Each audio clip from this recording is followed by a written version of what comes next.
জীবন একটি পথ চলা, আর আমরা সবাই এই পথ চলার পথিক। জীবনের যাত্রায় একজন মানুষ অনেক পথ পাড়ি দেয়, আর এই পথ চলতে গিয়েই মানুষ নিজেকে জানার ও বোঝার সুযোগ পায়। তাছাড়াও নতুন পথ নিজেকে চেনার এবং নতুন জিনিস দেখার দৃষ্টিভঙ্গি দেয়। তবে চলার পথ সকলের সহজ হয় না। জীবনের পথে থাকে নানান প্রতিকূলতা, আর জীবন পথের এই হাজার প্রতিকূলতা পেরিয়েও যারা এগিয়ে যেতে পারে, তারা ওই জীবন যুদ্ধের সফল যোদ্ধা। জীবন সব ক্ষেত্রে আমাদের সুখ দেয় না, কিন্তু সঠিক পথ চলা আমাদের সেই শান্তি দিতে পারে, যেখানে আপনি আপনার সমস্ত দুঃখ ও সমস্যা ভুলে যেতে পারেন।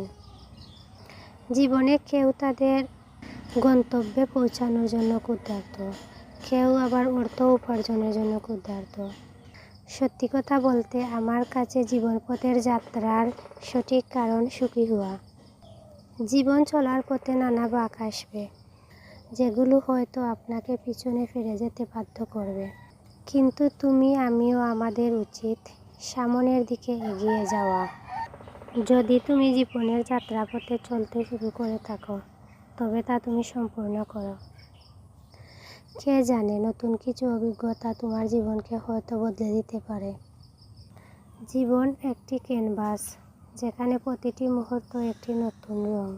তোমার জীবনে তুমি যে রং মিশাবে, সেই পথেই সেইভাবেই তোমার জীবন রঙিন হবে। তাই জীবন বদলাতে চাইলে, জীবনে নতুন কিছু করতে চাইলে, পেতে চাইলে আগে নিজেকে বদলাও। কারণ তুমি যা মনে করো, জীবনে তাই হয়। আর জীবন পথে নিজেকে পরিবর্তন করতে সাহসের প্রয়োজন হয়। মানুষ কটু কথা বলবে, সেটাই স্বাভাবিক।